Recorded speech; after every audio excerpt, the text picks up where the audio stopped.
We started a brand new series last week called Blessed. We want you to learn what it means to be blessed, to have a successful life with Jesus Christ. The incredible thing is that when Jesus speaks these things into our life and tells us how to live a life that is blessed, he tells us with challenges that are so counterintuitive, very countercultural. They're so different than the way we're used to living, and a great challenge for all of us. And so we're going to look into the Word in just a moment again as we look further into this subject of being blessed. Jesus did something called a Sermon on the Mount. One day he sat up on a hillside, on a mountain, and he preached. He had an audience before him, and when Bible writers kind of compiled all the writings together, in this particular part they called it the Sermon on the Mount, appropriately so, because that's where Jesus was when he preached the sermon. The amazing thing about the Sermon on the Mount is that when you start to read the Sermon on the Mount or any part of Scripture, Scripture starts to read you. And sometimes that's why we avoid some of the difficult things in Scripture that we do. Because as soon as we start to drill down and really see what Jesus meant by things, it confronts us again with the battle that we're all aware of in our lives, but we try to ignore. I don't know about you, but when I get up in the morning, I know that from the time I'm awake until the time I go to sleep, there's going to be a battle between what I want in my life, my goals, my dreams, my objectives, my desires, what I want to do, how I want to live, and how I know Jesus wants me to live. Does anybody else face that battle? And we tend to just kind of gloss over life and just think, I can live however I want to live, and somewhere at the end of the day, God still loves me, or at least I hope he loves me, or I hope that my good outweighed my bad somewhere along the line. And Jesus shared with us so many principles in the Sermon on the Mount, or the Beatitudes as we're going to call them, that helps us to live a successful life. And last week we looked at the first three. Jesus started out by saying, you know who blessed people are? Blessed people are people who mourn over their sins in life. Blessed people are people who realize they are spiritually and morally bankrupt and have nothing in and of themselves, and they need something more, and so they turn to God. Blessed people are people that are meek or humble and admit that they need to have a heart that's Godward towards God and put themselves on the same side as God. And so last week, the first three Beatitudes we looked at really dealt with our needs in our life. We all need to come to that place. I came to that need, and hopefully continually, daily, we come to that place in need. The second Beatitude that I'm going to share with you today deals with our desire. It's a desire. It's a longing inside of us. It deals with our appetite. And I think, honestly, in all of us, that is where we have the greatest battle, because we know what God desires for us, but we know what we desire for ourselves. We know that God desires for us a certain kind of a life, that we should say no to certain things and yes to certain things. And we also know that we want to say probably yes to things that God says no to, and no to things that God says yes to. So there's a battle there over desire. Somewhere along the line, we come to realize that I want to be blessed. I want to be in a place of peace and right standing with God. Jesus said, listen, I'm going to map out some things for you in a few short verses, and these are the kind of people that God blesses. People who recognize that they need more than they are to gain more than they have. If you brought a Bible, and we're just going to glance off one verse in Matthew chapter 5, beginning in verse number 6. We're just going to bounce off one verse very quickly, and then we're going to jump to a whole other story that really illustrates somebody, maybe like you, maybe like me, that recognize their need for something more in the area of appetite in their life. A desire for growth. Listen to what Jesus said in Matthew chapter 5, verse number 6. Blessed. I love being blessed. Don't you love being blessed? I love blessings, and I want to be blessable. And Jesus said, look, here's another category of blessed people. Blessed people are those who hunger and thirst for righteousness. What's that? I'll talk about it in a moment. For you'll be filled. Hunger is really what drives us, and Jesus speaks to this thing about hunger inside. All of us have a hunger. How many of you might be hungry right now? Pastor, I can't wait till the sermon is done, because we got plans. It's Culver's, baby, right? I'm hungry. Can't wait till it's over. Hunger is what drives you. You have a job. You have to have income. Your children, your family, they want food on the table. It's kind of a funny thing that way. You don't eat just once and say, hey, I ate once. It was good enough for me. I had a glass of water once. I think I'm good. No, thank you. Hunger is what drives us. Hunger for food, hunger for power, hunger for status, hunger for sex, hunger for pleasure, hunger for entertainment. Hunger, it's what drives all of us all the way along the line. And advertisers know this all too well. If you buy this car, you buy this car, not a Ford, but if you buy this car, just want to see if you're still here. You'll have status, sex appeal, a little bit of authority and standing, and you'll make a statement wherever you go. They understand that. I'd be a poor advertiser. Even cat food advertisers recognize this, don't they? What do you need for a cat, right? Just take a picture of a dead bird along the side of the road. That's cat food, right? Cat food advertisers recognize they're not selling cat food. They're selling something that appeals to the inside of you. They don't care about the appetite of your cat. They care about the appetite of the consumer. That the certain brands of cat food or certain styles of cat food appeal to something that you long for. And acceptance. If you have to gain acceptance by your cat, we've got some things to pray about. But anyway, this morning, so, and you know, we just grow up in a culture that says if you fill your life with what the culture has to offer, well, somewhere along the line you'll be filled. In fact, some of you today are thinking this. You're thinking, you know what? If I could just be in a relationship with him or her. Or that was the thought that you had. If I could just have him, if I could just get her. There's an appeal, and I've watched him, and I've watched her, and I've seen them, and I've listened to them. And if I could just be in a relationship with him or with her, that would fill this need inside of me. I would be complete. If I could just gain acceptance by certain individuals, if I could just get some affirmation from them, if I could just gain some standing with these people that I think have some authority and some power, that would fill this longing inside of me for status and acceptance and approval. If I could just have a certain amount of money, if I could just get a certain possession, sometimes people turn to habits, looking to fill this thing inside of them, because all of us in this room have one thing in common. We all hunger for the very same things. We just try to fill that appetite with a variety of different things.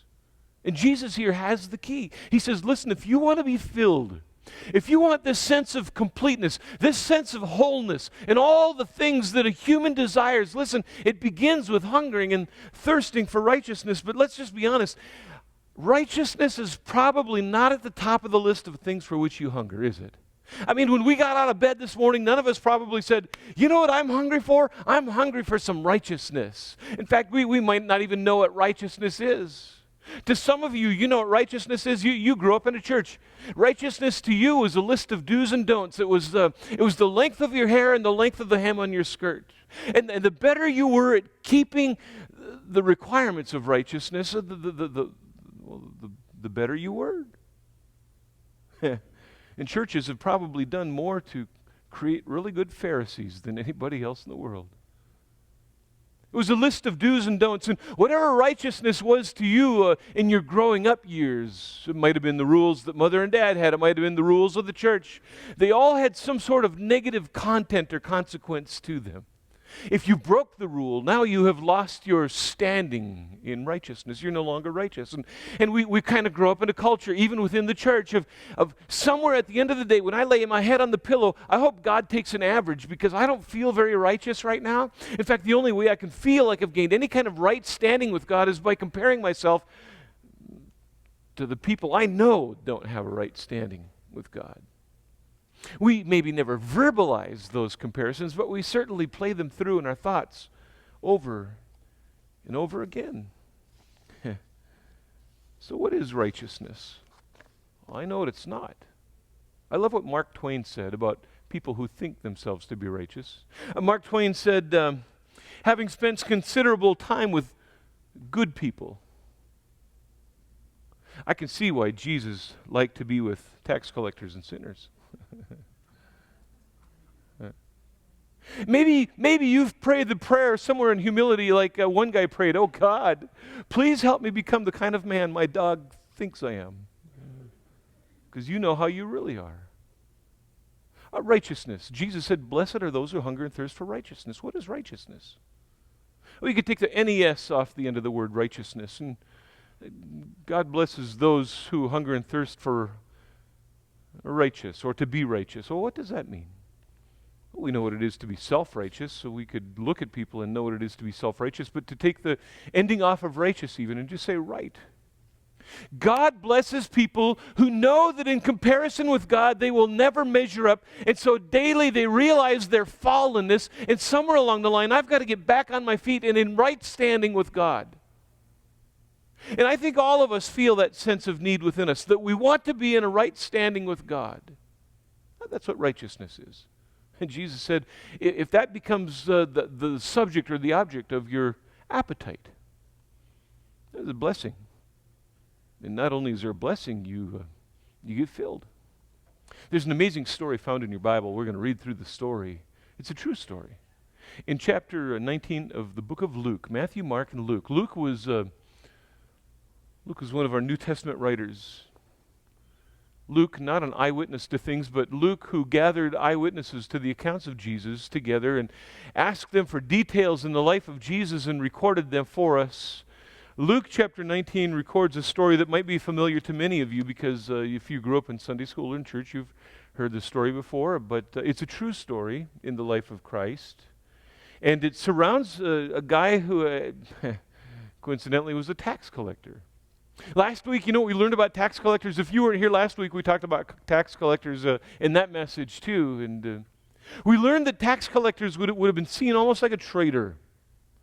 Zacchaeus, he's a Jew living in Israel, and the Romans have occupied Israel. And so Zacchaeus has kind of sold himself out to the Romans to be a tax collector for them. We understood last week as we talked about this, it really didn't matter how much money you collected from the people of the land. As long as Rome got their cut, you could take as much as you wanted to. Yeah, I wouldn't like Zacchaeus either. And here the story is about Zacchaeus, but something was going on inside the mind of Zacchaeus that might be going on inside of you today.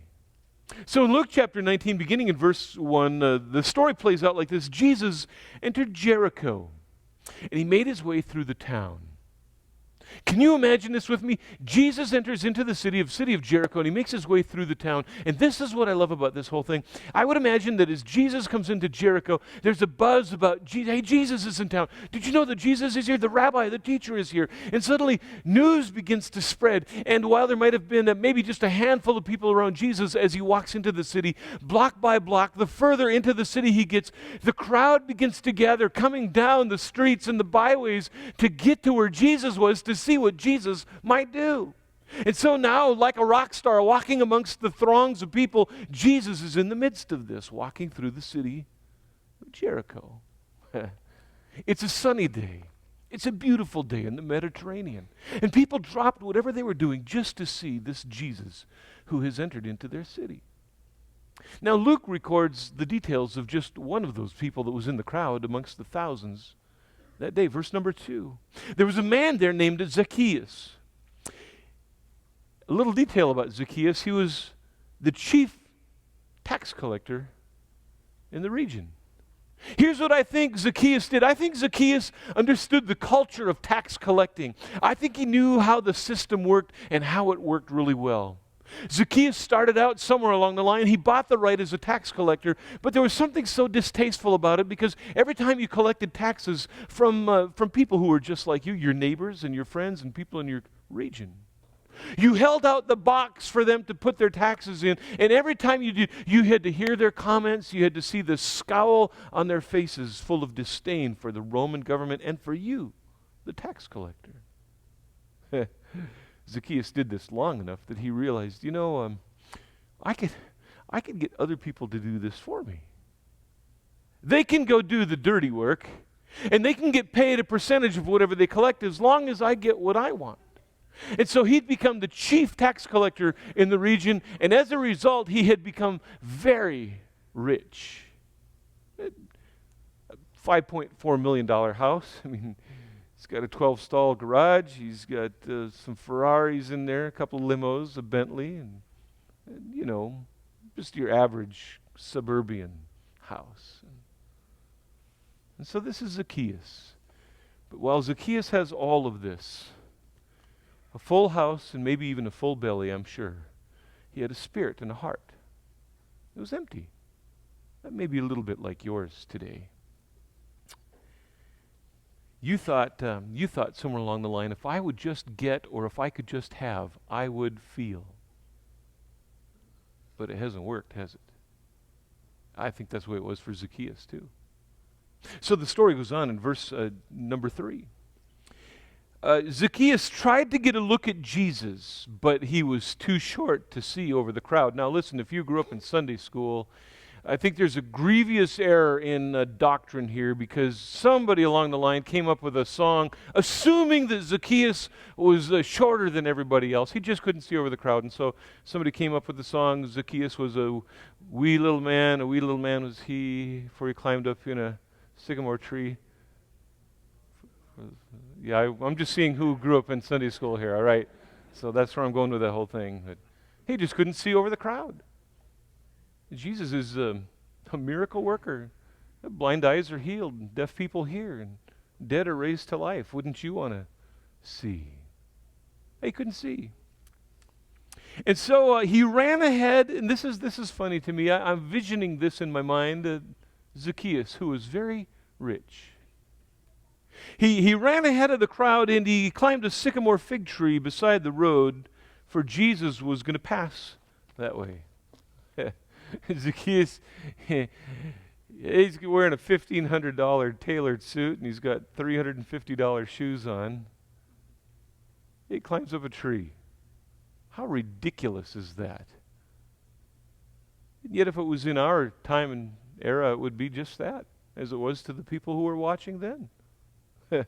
You got rich Zacchaeus. Something's going on inside of Zacchaeus, and he just cannot be satisfied with what he has tried to use in life to satisfy himself. And so this day, Zacchaeus runs ahead and climbs a tree because he just wanted to see Jesus. I love this story. Well, verse 5 says, when Jesus came by, he looked up, he looked. Their eyes connected. There was something about Jesus that day. I mean, there was probably not a whole lot of people hanging out of trees, but there was one that day, and it was Zacchaeus. He looks up at Zacchaeus, and he called to him by name. I don't think Jesus had any Secret Service agents that went ahead and interviewed people before Jesus got there to set things up for Jesus to have success. I don't think Jesus had a little IFB in his ear and some guy ahead said, hey, psst, heads up, Jesus, there's a guy named Zacchaeus in the tree up here. That's his name, Zacchaeus. Okay, got it? Got it. 10-4, good, okay. Jesus gets there that day, and here's Zacchaeus up in the tree. And he looks up at Zacchaeus, and they make eye contact. And I love the fact that he called him by name. Did you know that he knows you by name? Nobody has to call Jesus and tell him who's in church today. He knows who's here. He called him by name. Zacchaeus, quick, come down. I must be a guest at your house today. Can you imagine that? Like, this is like better than the lottery. Jesus is coming to my house for lunch. Wouldn't that be exciting? Well, it would be unless you were a Martha from the Bible. Then it would be a whole different, the house isn't clean. I need to dust and get the furniture arranged and wash dishes and don't have a thing in the oven. I don't think Zacchaeus cared. Jesus is looking for hungry people. And I think Zacchaeus was hungry for more than just food. And then Jesus says, I'm going to your house today.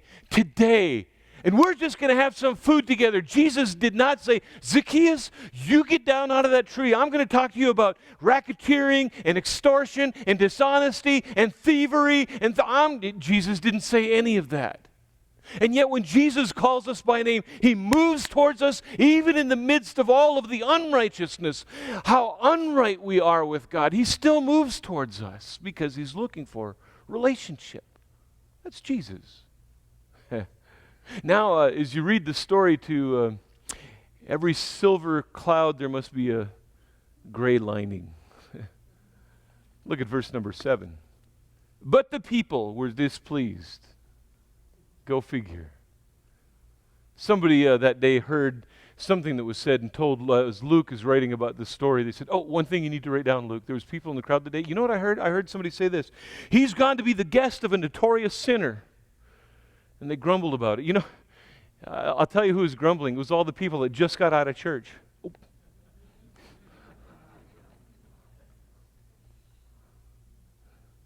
They grumbled.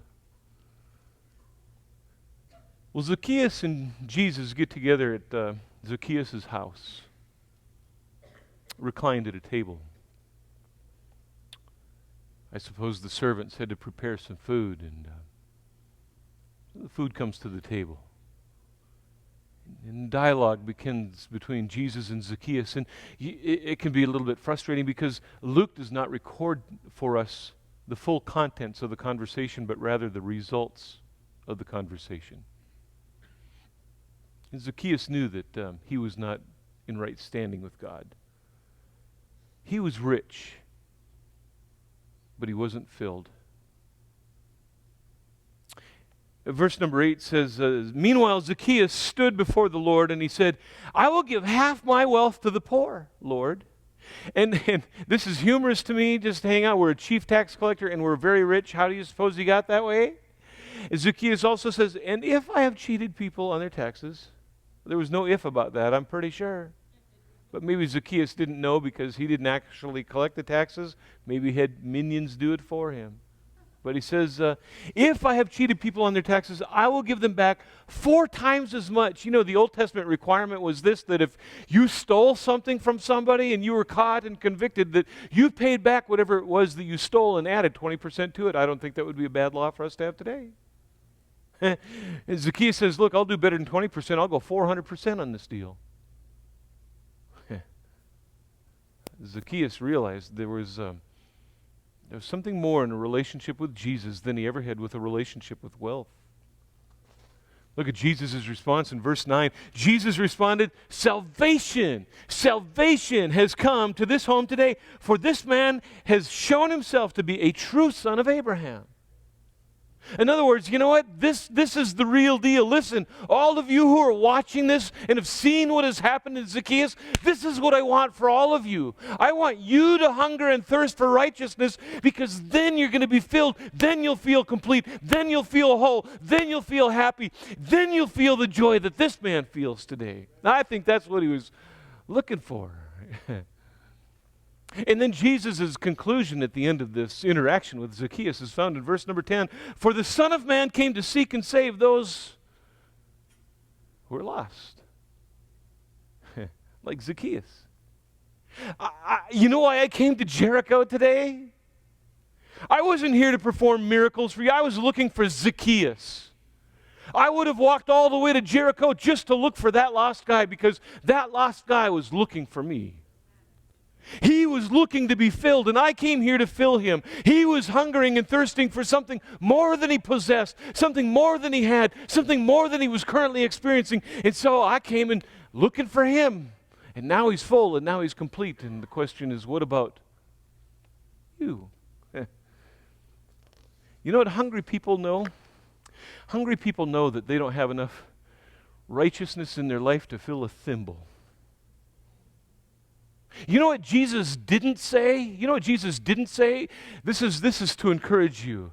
Jesus didn't say in Matthew chapter 5, blessed are those who are righteous. If he had, there wouldn't be too many people blessed. But he said, blessed are people who hunger and thirst for righteousness. You know, when I lie to other people, when you lie to other people, you know that you're not righteous. You know that when you speak abusively to your spouse, cut them down with words, you know you're not righteous. When you go headlong after your habits and your lusts and your pleasures, you and I both know we're not righteous. When we hold a grudge against somebody, feel justified for it, you and I both know we're not righteous. We know that we're not righteous, but as long as we keep defending our actions and making excuses for our behavior, Jesus isn't filling us with his righteousness because we're so full of our own righteousness. It's only when we realize we're hungry and thirsty for His righteousness that anything changes. You know, hungering and thirsting for righteousness is a little bit like this. And again, righteousness is just being right with God. Nobody in this room has kicked their hunger habit with one meal, have they? Nobody kicks their thirst habit with one glass of water. It is a continual diet. It is coming back. It is this continual need to have more and to be more and to access more from God because we realize how short we are when we approach Him. To be hungry is a sign that we're alive. If we're hungry, we're alive. If you have nursed a sick child back to health, you know when your child is healthy and they say, I'm hungry, I want something to eat, and parents rejoice in that moment. It is said that in places in China, corpses are buried with some food in the casket.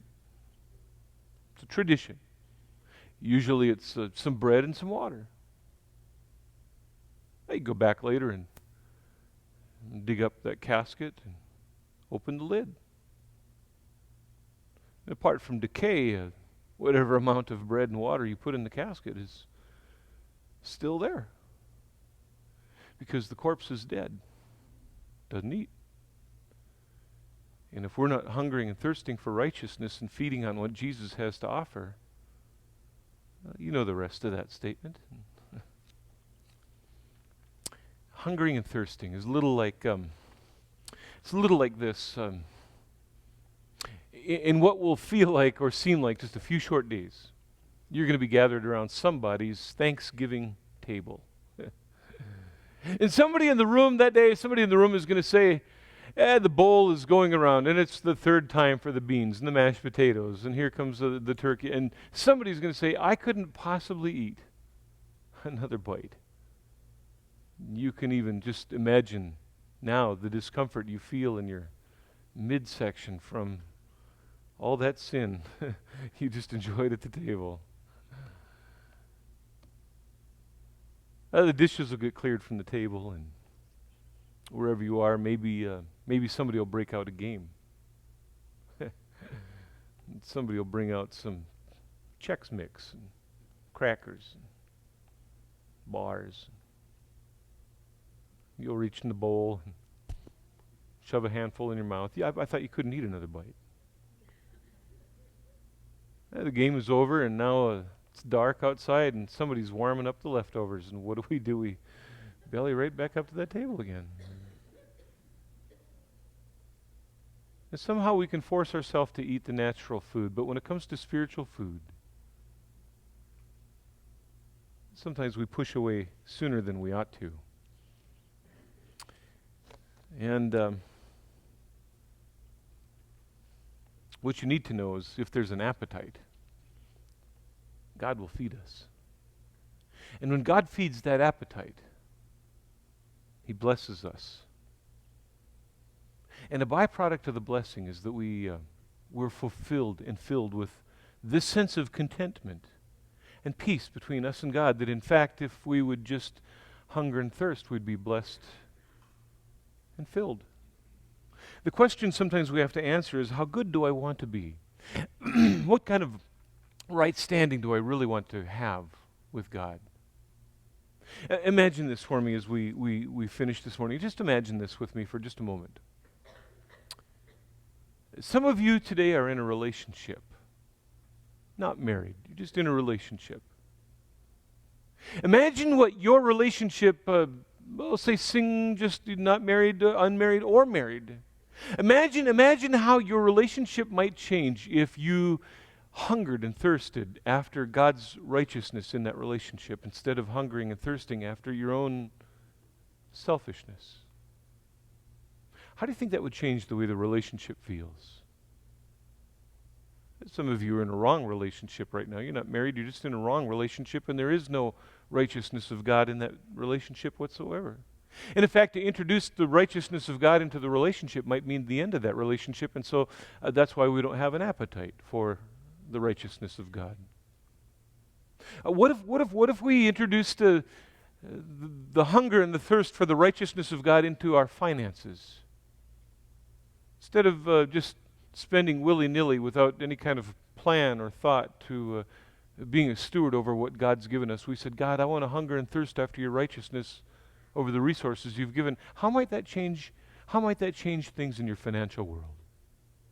What if you said, oh God, I have a temper problem, and today I hunger and thirst for your righteousness. Will you help me with my temper problem? What do you think might possibly change inside of you? What if you're an employer, or you're an overseer or over people, and you are in authority over people, and you said, oh God, I want to hunger and thirst for righteousness in the workplace today. How do you think that might impact the people that work alongside of you in that workplace? What if you said, oh God, I hunger and thirst for righteousness where the future, my future is concerned? Maybe you'd hunger and thirst for different things. And you might feel more complete and more at peace. Can you imagine, church, can you imagine what would it feel like if our nation began to hunger and thirst for righteousness? What if our president called it conference, and he stood on national television, and it didn't matter which channel you turned to, the same guy is there, and he said, fellow Americans, I, as your leader, am calling you today as a nation to hunger and thirst for God's righteousness. Can you imagine what an impact that would have on our nation? Now the question is, well, why don't we do it then? Why don't we do it?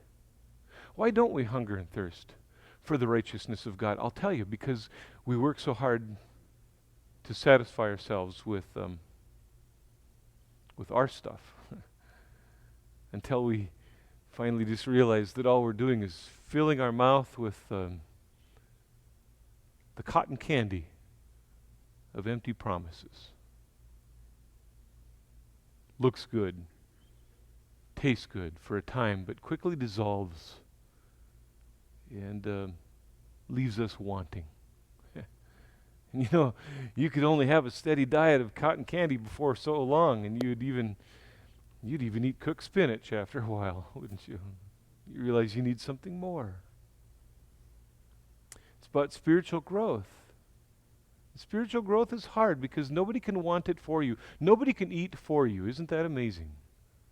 You have to do this. And it's the challenge all of us take as a follower of Jesus Christ. I wish there was some way we could measure spiritual growth in our lives. In fact, there is. We celebrate our victories. We keep praying through our challenges.